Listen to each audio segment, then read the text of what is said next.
ಇವತ್ತು ಕೆಲಸ ಸಿಕ್ಕಂಗೆ ಸಿಕ್ಕರೆ ಯಾವ ಓನರು ಯಾವ ಆಪ್ರೇಟ್ರು ಬಡವ ಆಗಲ್ಲ ಗುರು. JCB ಕೆಲಸನ ಬಿಟ್ಟು ಪೇಂಟ್ರ್ ಆಗಿಬಿಟ್ಟೆ ಗುರು. JCBಲಿ ಸಿಂಗಲ್ ಬ್ರೇಕ್ನ ಇಂಥ ಟೈಮಲ್ಲಿ ವರ್ಕ್ ಮಾಡ್ಬೇಕು ಗುರು. ನೀವು ಯಾವತ್ತಾದ್ರು ಟಿಪ್ಪರ್ ಓಡಿಸಿದ್ರಾ? ಇಲ್ಲ ಅಂದರೆ ಬರ್ರಿ ಇವತ್ತು ನಾವು ನೀವು ಸೇರಿ ಓಡಿಸೋಣ. ಹಾಯ್ ಹಲೋ ನಮಸ್ಕಾರ ಸ್ನೇಹಿತರೆ, ಗುಡ್ ಮಾರ್ನಿಂಗ್, ಶುಭೋದಯ.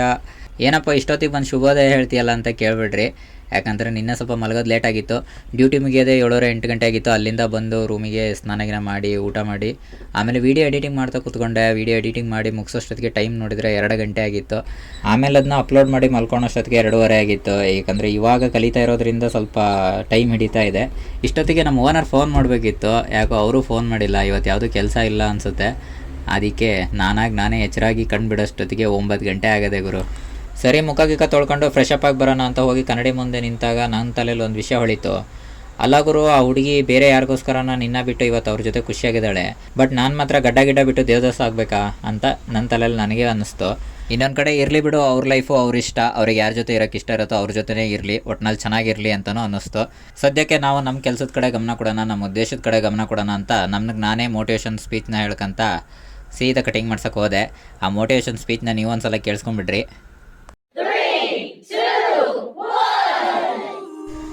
ಇಂಥ ಸಮಯದಲ್ಲಿ ಒಂದು ಚಿಕ್ಕ ಬದಲಾವಣೆ ಬೇಕಾಗಿದೆ.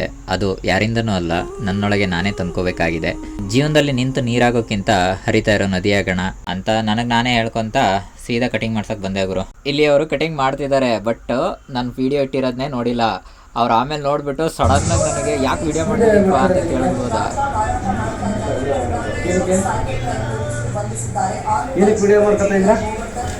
ಕಡೆಗೆ ನನ್ನ ಚಾನಲ್ನ ತೋರಿಸಿದೆ, ಅವರು ನೋಡಿದರು. ಆಮೇಲೆ ಸರಿ ಆಯಿತು ಮಾಡ್ಕೊಳಪ್ಪ ಅಂತಲೂ ಹೇಳಿದರು. ಪಾಪ ನಾನು ಅವ್ರ ಕೆಲಸದ ಟೈಮಲ್ಲಿ ನಾನು ಎಷ್ಟೇ ಕ್ವಾಟ್ಲೆ ಕೊಟ್ರೂ ಏನೂ ಬೇಜಾರು ಮಾಡ್ಕೊಳ್ದಂಗೆ ನೀಟಾಗಿ ಕಟಿಂಗ್ ಎಲ್ಲನೂ ಮಾಡ್ತಾಯಿದ್ರು.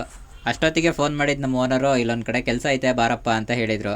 ಅದೇನೇ ಹೇಳ್ಗುರು, ನಮಗೇನಾರು ಕೆಲಸ ಇಲ್ಲ ಅಂತ ಇವತ್ತೊಂಚೂರು ಆಚೆ ಹೋಗಿ ಬರೋಣ ಅಂತ ಹೋದವಾಗಲೇ ಅರ್ಜೆಂಟ್ ಕೆಲಸ ಬರೋದು ಜಾಸ್ತಿ. ಸರಿ ಇನ್ನೇನು ಮಾಡೋಕ್ಕಾಗತ್ತೆ ಅಂತೇಳಿ ಅಲ್ಲಿಂದ ಸೀದಾ ಬಂದು ಸ್ನಾನ ಮಾಡ್ಕೊಂಡು ಫ್ರೆಶ್ ಅಪ್ ಆಗಿ ಸೀದಾ ಗಾಡಿ ಹತ್ರ ಬಂದೆ ಗುರು. ಓ ವೆಯ್ಟ್, ಕಟಿಂಗ್ ಮಾಡಿಸಿದ ಪ್ರಾಣಿ ಮುಖ ನೋಡಲೇ ಇಲ್ಲಲ್ಲ. ಕಟಿಂಗ್ ಮಾಡ್ಸೋಕೆ ಮುಂಚೆ ಹಿಂಗಿದ್ದು ಮುಖ ಕಟಿಂಗ್ ಮಾಡಿಸಿದ್ಮೇಲೆ ಹಿಂಗಾಗ್ಬಿಟ್ಟೈತೆ ನೋಡ್ರಿ. ಸರಿ ಅಂತ ಅಲ್ಲಿಂದ ಗಾಡಿನ ಎತ್ಕೊಂಡು ಬಂಕ್ ಹತ್ರ ಬಂದೆ ಗುರು. ಇವತ್ತು ನಮ್ಮ ಗಾಡಿಗೆ ಗಂಟ್ಲು ಮಠ ಡೀಸೆಲ್ ಹಾಕ್ಸ್ತಿದ್ದೀವಿ. ಎಷ್ಟು ಹೇಳ್ರಿ? ಗಂಟ್ಲು ಮಠ ಫುಲ್ ಟ್ಯಾಂಕ್ ಬಂದು ಇವತ್ತು ಎಷ್ಟು ಹಿಡೈತೆ ನೋಡಪ್ಪ ಅಂತ ತಡೀರಪ್ಪ. 9,000 ಹಿಡ್ದೈತೆ ಗುರು. 8,900 9,000 ಹತ್ರ ಹಿಡ್ದೈತೆ. ಡೀಸೆಲ್ ಹಾಕ್ಸ್ಕೊಂಡು ಕೆಲಸದ ಪಾಯಿಂಟ್ ಹತ್ರ ಬಂದೆ ಗುರು. ಇವತ್ತಿನ ಕೆಲಸ ಏನಂದರೆ ಇಲ್ಲೇನು ಕಾಣಿಸ್ತಿದೆ, ಇದರಲ್ಲಿ ಮಣ್ಣು ಸ್ಟಾಕ್ ಆಗಿದೆ, ಅದನ್ನು ಟ್ರ್ಯಾಕ್ಟ್ರಿಗೆ ಲೋಡ್ ಮಾಡಿಕೊಡ್ಬೇಕಂತೆ. ಸರಿ ಅಂತ ನೀಟಾಗಿ ಟ್ರ್ಯಾಕ್ಟ್ರಿಗೆಲ್ಲ ಲೋಡ್ ಮಾಡಿಕೊಟ್ಟೆ. ಇಲ್ಲೊಂದು 3 ಅವರ್ ಕೆಲಸ ಆಯಿತು. ಪಾರ್ಟಿ 300 ರೂಪಾಯಿ ಬಾಟ ಕೊಟ್ಟರು. ಅಷ್ಟೊತ್ತಿಗೆ ನಮ್ಮ ಓನರು ಫೋನ್ ಮಾಡಿ ಇನ್ನೊಂದು ಕಡೆ ಕೆಲಸ ಬಂದಿದೆ, ಅಲ್ಲಿ ಹೋಗು ಅಂತ ಅಂದರು. ಸರಿ ಅಂತ ಅಲ್ಲಿಂದ ಸೀದಾ ಗಾಡಿ ಎತ್ಕೊಂಡು 2ನೇ ಪಾಯಿಂಟ್ ಹತ್ರ ಬಂದೆ ಗುರು. ಇಲ್ಲಿ ಕಿತ್ತಿರೋ ಇಂಟರ್ಲಾಕ್ನ ಗುಡ್ಡೆ ಹಾಕಿದ್ರು, ಅದನ್ನು ಟಿಪ್ಪರಿಗೆ ಲೋಡ್ ಮಾಡಿಕೊಡ್ಬೇಕಿತ್ತು. ಸರಿ ಅಂತ ನಾನು ಬ್ಯಾಕ್ ಬಕೆಟಲ್ಲಿ ನೀಟಾಗಿ ಲೋಡ್ ಮಾಡ್ಕೊಂತ ಬಂದೆ ಗುರು. ಇಲ್ಲೇನು ಕೆಲಸ ಮಾಡಿಸ್ತಿದ್ದಾರೋ ಆ ಪಾರ್ಟಿ ಬಂದು ತುಂಬ ಫ್ರೆಂಡ್ಲಿ ವ್ಯಕ್ತಿ ಗುರು. ಯಾವ ಕಿರಿಕಿರಿ ಇಲ್ಲ, ತೊಂದರೆ ಇಲ್ಲ. ಒಂದು ಸಲ ಕೆಲಸನ ಹೇಳಿದ್ರು, ಆಮೇಲೆ ನೀಟಾಗಿ ನನ್ನ ಪಾಡಿಗೆ ನಾನು ಮಾಡ್ಕೊ ಹೋಗ್ತಾಯಿದ್ದೆ. ಅವರೇ ನಿಂತ್ಕೊಂಡು ನೋಡ್ತಾಯಿದ್ರು ಬಿಟ್ಟರೆ ಏನೂ ಕಿರಿಕಿರಿ ಮಾಡಲಿಲ್ಲ. ಕೆಲವೊಂದು ಕಡೆ ಪಾರ್ಟಿ ಇರ್ತಾರೆ ಗುರು, ಬರೀ ತೊಂದರೆ ಕಿರಿಕಿರಿ ಮಾಡ್ತಾಯಿರ್ತಾರೆ. ಅವಾಗ ತಲೆ ಕೆಟ್ಟು ಹೋಗುತ್ತೆ, ಯಾಕರೋ ಇವ್ರು ಕೆಲ್ಸಕ್ಕೆ ಬಂದವಪ್ಪ ಅಂತ ಹೇಳಿ. ಇಂಥ ಪಾರ್ಟಿ ಸಿಕ್ಕರೆ ಕೆಲಸ ಮಾಡೋಕ್ಕೆ ಬೇಜಾರಾಗಲ್ಲ ಗುರು, ಆರಾಮಾಗಿ ಕೆಲಸ ಮಾಡ್ಕೊಂಡು ಹೋಗ್ಬೋದು. ಸರಿ, ಈ ಗಾಡಿದು ಲೋಡಿಂಗ್ ಕಂಪ್ಲೀಟ್ ಆಯಿತು. ಇನ್ನೊಂದು ಗಾಡಿ ಲೋಡಿಂಗ್ ಮಾಡಬೇಕು, ಬಟ್ ಗಾಡಿ ಡ್ರೈವರ್ ಇಲ್ಲ, ಊಟಕ್ಕೆ ಹೋಗಿದ್ದಾರೆ. ಅದಕ್ಕೆ ನಾವೇ ಲೋಡಿಂಗ್ ಪಾಯಿಂಟಿಗೆ ಗಾಡಿ ತಂದು ಹಾಕೊಳ್ಳೋಣ. ಬರ್ರಿ ಒಂದು ಸಲ ಟಿಪ್ಪರ್ನ ಮೂವ್ ಮಾಡ್ಕೊಬರೋಣ. ಇದರಲ್ಲಿ ನೀವು ಎಷ್ಟು ಜನ ಟಿಪ್ಪರ್ನ ಓಡಿಸಿದ್ದೀರಾ ಅಥವಾ ಟಿಪ್ಪರ್ ಡ್ರೈವರ್ ಇದ್ದೀರಾ ಕಮೆಂಟ್ ಮಾಡಿರಿ. ನಾವು ಎಕ್ಸ್ಪೀರಿಯನ್ಸ್ ಡ್ರೈವರ್ ಅಲ್ಲಪ್ಪ, ಮತ್ತು ಬೈಕೊಂಬೇಡ್ರಿ. ಬರ್ರಿ ಫಸ್ಟು ಹ್ಯಾಂಡ್ ಬ್ರೇಕ್ನ ತೆಗೆದು ಗಾಡಿ ಗೇರ್ ನ್ಯೂಟ್ರಲ್ ಮಾಡ್ಕೊಳ್ಳೋಣ. ನ್ಯೂಟ್ರಲ್ ಮಾಡ್ಕೊಂಡು ಇದು ಸೇಮ್ ಬಸ್ಸಿನ ಥರ ಫೀಲ್ ಕೊಡ್ತಿದೆ ಗುರು. ಹಳೆ ಗಾಡಿ ಆಗಿಕ್ಕೆ ಗೇರಿಗೆ ಬೀಳ್ತಿಲ್ಲ ಗುರು ಈಸಿಯಾಗಿ. ಇವು ಗೇರ್ಗಳೆಲ್ಲ ಕಾರಿನ ಸ್ಮೂತ್ ಇರಲ್ಲ, ಫುಲ್ಲು ಟೈಟ್ ಇರ್ತವೆ ಹುಷಾರಾಗಿ ಓಡಿಸ್ಬೇಕಾದ್ರೆ. ಅದು ಒಂದೇ ಕೈಲಿ ಫೋನ್ ಹಿಡ್ಕೊಂಡಿದ್ದಕ್ಕೆ ಕರೆಕ್ಟಾಗಿ ವೀಡಿಯೋ ಮಾಡೋಕ್ಕಾಗ್ತಿಲ್ಲ. ಇನ್ನೊಂದು ದಿನ ನೀಟಾಗಿ ರಿವ್ಯೂನೇ ಮಾಡೋಣಂತೆ. ಸರಿ, ಇಲ್ಲಿಗೆ ಸಾಕು. ಇಷ್ಟು ಬಿಟ್ಟರೆ ನಮಗೆ ಆರಾಮಾಗಿ ಲೋಡಿಂಗ್ ಮಾಡ್ಕೊಬೋದು. ಸರಿ, ಹ್ಯಾಂಡ್ ಬ್ರೇಕ್ ಹಾಕಿ ನಮ್ಮ ಗಾಡಿಗೆ ನಾವು ಹೋಗೋಣ ಬರ್ರಿ. ನಾನೇ ರಿವರ್ಸ್ ಬಿಟ್ಟಿದ್ದಕ್ಕೆ ನಂಗೆ ಎಲ್ಲಿಗೆ ಬೇಕೋ ಅಲ್ಲಿಗೆ ಬಿಟ್ಕೊಂಡೆ ಗುರು. ಸರಿ, ಇವಾಗ ಫ್ರಂಟ್ ಬಕೆಟಲ್ಲೇ ಇದೊಂದು ಲಾಸ್ಟ್ ಲೋಡ್ ಮಾಡಿ ಹೋಗ್ಬಿಡೋಣ ಅಲ್ಲಿಗೆ ಬರ್ರಿ.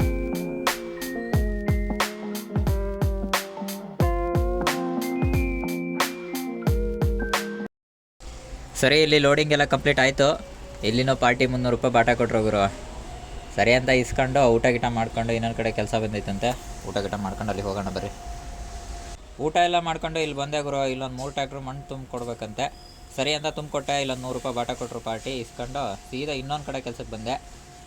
ಇಲ್ಲಿ ಬಿಲ್ಡಿಂಗ್ದು ವೇಸ್ಟೇಜ್ ಇರುತ್ತಲ್ಲ ಅದನ್ನೆಲ್ಲ ಸೈಡಿಗೆ ತೆಗೆದು ಗುಡ್ಡೆ ಹಾಕಿದ್ರು, ಅದನ್ನು ಟ್ರ್ಯಾಕ್ಟ್ರಿಗೆ ಲೋಡ್ ಮಾಡಿಕೊಡ್ಬೇಕಂತೆ ಇದೇ ಬಿಲ್ಡಿಂಗ್ದು.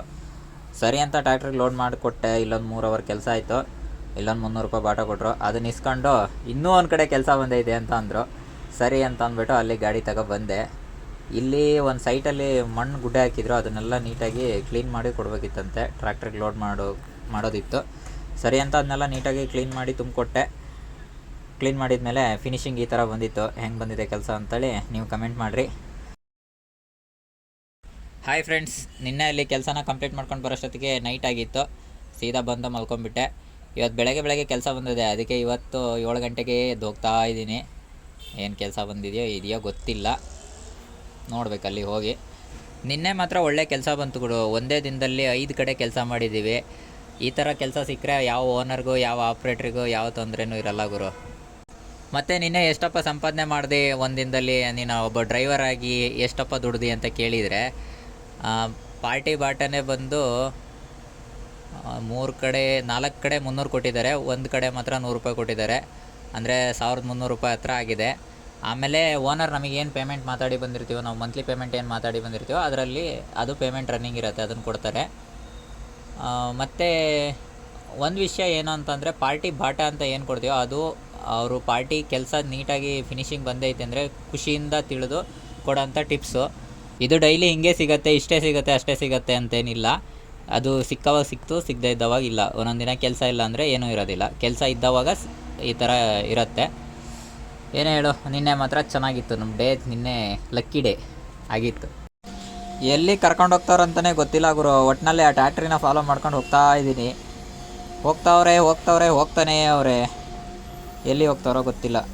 ಅಂತೂ ಇಂತೂ ಬಂದರು ಗುರು ಸೈಟಿಗೆ. ಇದೇ ಸೈಟಲ್ಲಿ ಇದನ್ನು ಅವ್ರ ಟ್ಯಾಕ್ಟ್ರಿ ಏನು ಮಣ್ಣು ಗುಡ್ಡೆ ಆಗ್ತೈತೆ, ಇದನ್ನು ಲೆವೆಲ್ ಮಾಡಬೇಕಂತೆ. ಆ ಗುಡ್ಡೆ ಎಲ್ಲ ಹೊಡೆದು ಲೆವೆಲ್ ಮಾಡಬೇಕಂತೆ. ನಾವು ಮಾಡೋಣ ಬರ್ರಿ ಲೆವೆಲ್. ಇದೇನು ಪೂರ್ತಿ ಮಟ್ಟ ಬೇಕು ಅಂತ ಇಲ್ವಂತೆ, ಮತ್ತೆ ಮಣ್ಣು ತಂದು ಸುರಿತಾರೆ ಜಸ್ಟ್ ಇವಾಗ. ಅದ್ರ ಮೇಲೆ ಟ್ಯಾಕ್ಟ್ರಿ ಮತ್ತು ಟಿಪ್ಪರ್ ಅಡ್ಡಾಡೋಕ್ಕೆ ದಾರಿ ಈ ಥರ.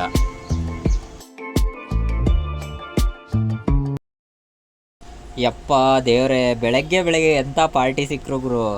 ಬರೀ ತಲೆ ತಿಂದು ಕೈ ಬಿಟ್ರು ಇವತ್ತು. ಅಲ್ಲೊಂಚೂರು ಇಲ್ಲೊಂಚೂರು, ಅದೊಂಚೂರು ಇದೊಂಚೂರು ಅಂತೇಳಿ ಗೋಳು ಹೊಯ್ಕೊಂಡ್ಬಿಟ್ರು. ಏನು ಮಾಡೋಕ್ಕಾಗಲ್ಲ, ಕೆಲಸ ಅಂತ ಬಂದಮೇಲೆ ಏನು ಮಾಡಿದ್ರು ಅಡ್ಜಸ್ಟ್ ಮಾಡ್ಕೊಂಡು ಹೋಗ್ಬೇಕಂತೇಳಿ ಮಾಡಿಕೊಟ್ಟೆ. ನೀಟಾಗಿ ಲೆವೆಲೆಲ್ಲ ಮಾಡಿದ್ಮೇಲೆ ಈ ಥರ ಬಂದೈತೆ ನೋಡ್ರಿ. ಇಲ್ಲಿ 2 ಅವರ್ ಕೆಲಸ ಮಾತ್ರನೇ ಆಗಿದ್ದು, ಆದರೆ ಪಾರ್ಟಿ ಬರೀ 100 ರೂಪಾಯಿ ಬಾಟ ಕೊಟ್ಟರು. ಇಸ್ಕೊಂಡು ಸೀದಾ ಇನ್ನೊಂದು ಕಡೆ ಕೆಲಸಕ್ಕೆ ಬಂದೆ.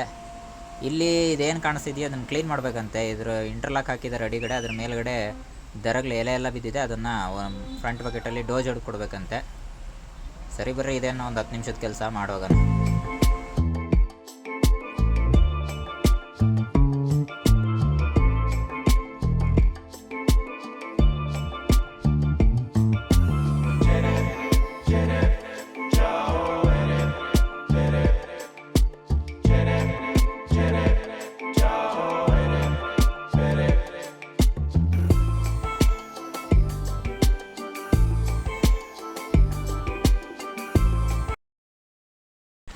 ನೀವು JCBಲಿ ಸಿಂಗಲ್ ಬ್ರೇಕ್ ಯಾವ ಟೈಮಲ್ಲಿ ವರ್ಕ್ ಆಗುತ್ತೆ, JCBಲಿ ಒಂದೊಂದು ಟೈರಿಗೆ ಸಪ್ರೇಟ್ ಬ್ರೇಕ್ನ ಕೊಟ್ಟಿದ್ದಾರಲ್ಲ ಅಂತ ಕೇಳ್ತಿದ್ರಲ್ಲ. ಈ ಸೈಡು ಡೋಜಿಂಗ್ ಹೊಡಿಯುವಾಗ, ಫ್ರಂಟ್ ಬಕೆಟಲ್ಲಿ ಡೋಜಿಂಗ್ ಹೊಡಿಯುವಾಗ ಸೈಡ್ ಟರ್ನ್ ಆಗುತ್ತಲ್ಲ, ಆವಾಗ ನಮ್ಮದು ಬಕೆಟ್ನ ಊರಿರೋದ್ರಿಂದ ಟೈರು ನೆಲಕ್ಕೆ ಟಚ್ ಆಗ್ತಾ ಇರಲ್ಲ. ಅಂಥ ಟೈಮಲ್ಲಿ ಬ್ರೇಕ್ ಮೂಲಕನೇ ಕಂಟ್ರೋಲ್ ಮಾಡಬೇಕು. ಸ್ಟೇರಿಂಗ್ ಅವಾಗ ವರ್ಕ್ ಆಗಲ್ಲ, ಯೂಸಿಗೆ ಬರಲ್ಲ. ಅದಕ್ಕೆ ಸಿಂಗಲ್ ಬ್ರೇಕ್ನ ಕೊಟ್ಟಿರ್ತಾರೆ. ಇಂಥ ಟೈಮಲ್ಲಿ ಅದು ಯೂಸ್ ಆಗುತ್ತೆ. ಮತ್ತು ಇನ್ನೊಂದು ವಿಷಯ ಏನು ಅಂತಂದರೆ, ನಮ್ಮ JCBಗಳಲ್ಲಿ ಹಿಂದ್ಗಡೆ ಏನು 2 ಟೈರ್ ಬರುತ್ತೋ ಅದಕ್ಕೆ ಮಾತ್ರ ಬ್ರೇಕ್ ಸಿಸ್ಟಮ್ ಬರೋದು, ಮುಂದ್ಗಡೆ ಟೈರಿಗೆ ಬ್ರೇಕ್ ಸಿಸ್ಟಮ್ ಬರೋಲ್ಲ. ಸೇಮ್ ಟ್ರ್ಯಾಕ್ಟರ್ ಥರ. ಸರಿ ಗುರು, ಇಲ್ಲಿ ಕೆಲಸ ಎಲ್ಲ ಮುಗೀತು ನೋಡಿರಿ. ಫಿನಿಶಿಂಗ್ ಈ ಥರ ಬಂದೈತೆ. ಟೈಮ್ 10 ಗಂಟೆ ಆಗೈತೆ, ಇನ್ನು ಟಿಫನ್ ಮಾಡಿಲ್ಲ. ಇನ್ಯಾವುದು ಕೆಲಸ ಇಲ್ಲ. ಹೋಗಿ ಗಾಡಿ ರೂಮ್ ಹತ್ರ ಹಾಕಿ ಟಿಫನಿಗೆ ಹೋಗೋದು. ಟಿಫನ್ ಎಲ್ಲ ಮಾಡಿ ರೂಮ್ ಹತ್ರ ಬಂದಿದ್ದೆ ಗುರು. ಅಷ್ಟೊತ್ತಿಗೆ ನಮ್ಮ ಓನರ್ ಫೋನ್ ಮಾಡಿ, ಹೆಂಗಿದ್ರು ಇವತ್ತು ಕೆಲಸ ಇಲ್ಲ, ನಮ್ಮ ರೈಟ್ರು ರಜಾ ಮಾಡಿದ್ದಾರೆ, ಅಲ್ಲಿ ಹೋಗಿ ಒಂಚೂರು ಪೇಂಟಿಂಗ್ ಕೆಲಸ ಇದೆ, ಅದು ನಿಂತ್ಕೊಂಡು ಒಂಚೂರು ಮಾಡಿಸು ಅಂತ ಹೇಳಿದರು.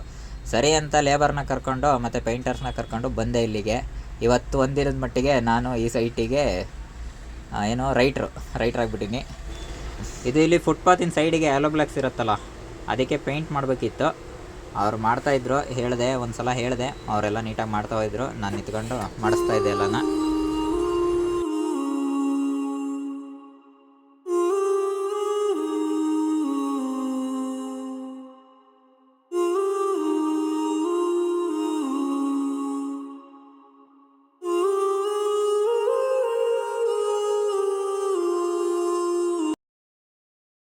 ಪೇಂಟಿಂಗ್ ಕೆಲಸನೂ ಅಷ್ಟು ಈಸಿ ಇರೋಂಗಿಲ್ಲ ಗುರು. ಅಲ್ಲಿ ನಿಂತು ಮಾಡಿದವರಿಗೆ ಗೊತ್ತಿರತ್ತೆ ಅದ್ರ ಇದು ಏನಂತ, ಅದ್ರ ಸ್ಮೆಲ್ಲು ಮತ್ತು ಬಿಸಿಲು ಧೂಳು ಎಲ್ಲರೂ ಅಡ್ಜಸ್ಟ್ ಮಾಡ್ಕೊಬೇಕು.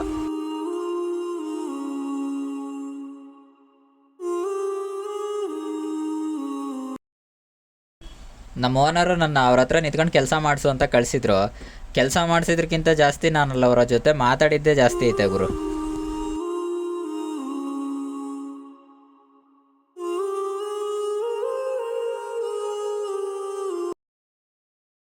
ಪಾಪ ಎಲ್ಲ ಲೇಬರ್ಸು ಬಿಸಿಲಲ್ಲಿ ಕೆಲಸ ಮಾಡ್ತವ್ರಲ್ವಾ, ಅದಕ್ಕೆ ನನ್ನ ಕಡೆಯಿಂದ ನನ್ನ ದುಡ್ಡೆಲ್ಲ ಟೀ ಮತ್ತು ಒಂಥರ ಸ್ವೀಟ್ಸ್ನ ತಂದುಕೊಟ್ಟೆ. ಅವರೆಲ್ಲ ಖುಷಿಯಾದರು. ನಮ್ಮ ಜೊತೆ ಕೆಲಸ ಮಾಡೋರನ್ನ ನಾವು ಚೆನ್ನಾಗಿ ನೋಡ್ಕೊಂಡ್ರೆ ಮೇಲಿರೋನೊಬ್ಬ ನಮ್ಮನ್ನು ಚೆನ್ನಾಗಿ ನೋಡ್ಕೊತಾನೆ ಅನ್ನೋದು ನನ್ನ ಮೈಂಡ್ಸೆಟ್ಟು. ಆಮೇಲೆ ನಾನು ಒಂಚೂರು ಟ್ರೈ ಮಾಡೋಣ ಅಂಥೇಳಿ ಪೇಂಟಿಂಗ್ ಡಬ್ಬನ ತಗೊಂಡು ನಾನು ಪೇಂಟ್ ಮಾಡ್ಕೊತ ಬರ್ತಾಯಿದ್ದೀನಿ. ಇದು ಮಾಡ್ತಾ ಮಾಡ್ತಾ ನನಗೆ ಹಳೇದೆಲ್ಲ ನೆನಪಾಗೋಕ್ಕೆ ಶುರು ಆಯಿತು ಗುರು. ಆವಾಗ ನಾವು ಸ್ಕೂಲ್ ಟೈಮಲ್ಲಿದ್ದವಾಗ ಪಾರ್ಟ್ ಟೈಮ್ ಜಾಬ್ಗೋಸ್ಕರ ಪೇಂಟಿಂಗ್ ಕೆಲಸಕ್ಕೆ ಹೆಲ್ಪರಾಗಿ ಹೋಗಿದ್ದೆ. ಆ ಟೈಮಲ್ಲಿ 200 ರೂಪಾಯಿಗೇನೋ ಕರ್ಕೊಂಡಿದ್ರು. ಆದರೆ ಅಲ್ಲಿ ಪೇಂಟಿಂಗ್ ಮಾಡೋಕ್ಕಂತ ನನಗೆ ಆಸೆ, ಬಟ್ ಅವ್ರು ಪೇಂಟಿಂಗ್ನ ಕೊಡ್ತಾ ಇರಲಿಲ್ಲ. ಏನಾದ್ರು ಪೇಂಟ್ ಚೆಲ್ಲಿದ್ರೆ ಆಮೇಲೆ ಡಬ್ಬನ ಕ್ಲೀನ್ ಮಾಡಲಿಕ್ಕೆ ಈ ಥರಕ್ಕೆಲ್ಲ ಕೊಡ್ತಿದ್ರು. ಬಟ್ ನನಗೆ ಬ್ರಷ್ ಹಿಡ್ಕೊಂಡು ಪೇಂಟ್ ಮಾಡ್ಬೇಕು ಗೋಡೆಗೆಲ್ಲ ಅಂತ ಆಸೆ, ಬಟ್ ಅವ್ರು ಕೊಡ್ತಾನೆ ಇರಲಿಲ್ಲ. ಒಂಥರ ಬೇಜಾರಾಗೋದು ಗುರು. ಅದಕ್ಕೆ ಅಲ್ಲ ಈಡೇರದೇ ಇರೋ ಆಸೆನ ಇಲ್ಲಿ ಈಡೇರಿಸ್ಕೊತಾ ಇದ್ದೀನಿ. ಆದರೆ ಒಂದು ಕಾಮಿಡಿ ವಿಷಯ ಏನಾಯ್ತು ಗೊತ್ತಾ, ಅವ್ರಿಗಿಂತ ಸ್ಪೀಡಾಗಿ ನಾನೇ ಪೇಂಟ್ ಮಾಡ್ತಾಯಿದ್ದೆ. ಅದಕ್ಕೆ ಅವ್ರು ಬಂದು ಕೇಳ್ತಾಯಿದ್ರು, ಎಷ್ಟು ವರ್ಷ ಎಕ್ಸ್ಪೀರಿಯೆನ್ಸ್ ಇದೆಯಪ್ಪ, ಮುಂಚೆ ಈ ಕೆಲಸ ಮಾಡಿದೀಯಾ, ಇಷ್ಟು ನಮಗಿಂತ ಸ್ಪೀಡಾಗಿ ಹೊಡ್ಕೊಂಬರ್ತಿದೆಯಲ್ಲ ಅಂತ ಹೇಳಿದರು. ಆ ಥರ ಏನಿಲ್ಲ ಅಂಕಲ್ ಅಂತೇಳಿ ನಾನು ನನ್ನ ಕೆಲಸನ ಸ್ವಲ್ಪ ಹೊತ್ತು ಮಾಡಿದೆ. ಅದರಲ್ಲೂ ಒಂಥರ ಖುಷಿ ಕೊಡುತ್ತೆ ಗುರು ಈ ಚಿಕ್ಕ ಪುಟ್ಟ ಕೆಲಸಗಳು ಅವಾಗವಾಗ. ಅವರೇನು ನಂಗೆ ಪೇಂಟ್ ಮಾಡು ಅಂತ ಕಳಿಸಿರಲಿಲ್ಲ, ಇದು ನನ್ನ ಖುಷಿಗೋಸ್ಕರ ನಾನೇ ಅವ್ರ ಹತ್ರ ಇಸ್ಕೊಂಡು ಮಾಡಿದ್ದು. ನೋಡಿರಿ ಲಾಸ್ಟಿಗೆ ಪೇಂಟಿಂಗ್ ಈ ಥರ ಬಂದೈತೆ. ಫಿನಿಶಿಂಗ್ ನಂದು ಹೆಂಗೆ ಬಂದೈತೆ ಅಂತ ನೀವು ಹೇಳ್ರಿ, ನೋಡೋಣ. ಗೆಸ್ ಮಾಡಿರಿ ನನಗೆ ಎಷ್ಟು ವರ್ಷ ಎಕ್ಸ್ಪೀರಿಯೆನ್ಸ್ ಇರ್ಬೋದು ಪೇಂಟಿಂಗಲ್ಲಿ ಅಂತ. ಸರಿ ಫ್ರೆಂಡ್ಸ್, ಅಲ್ಲೆಲ್ಲ ಪೇಂಟಿಂಗ್ ಎಲ್ಲ ಮುಗಿಸಿ ಅಲ್ಲೇ ಪಕ್ಕದಲ್ಲಿದ್ದ ಕಾರಿನ ಜೊತೆ ಒಂದು ಸೆಲ್ಫಿ ತಕ್ಕೊಂಡು ಸೀದಾ ರೂಮಿಗೆ ಬಂದೆ. ಇವತ್ತಿನ ವ್ಲಾಗ್ನ ಇಲ್ಲಿಗೆ ಎಂಡ್ ಮಾಡ್ತಾಯಿದ್ದೀನಿ. ಮತ್ತೆ ಮುಂದಿನ ವೀಡಿಯೋದಲ್ಲಿ ಸಿಗ್ತೀನಿ.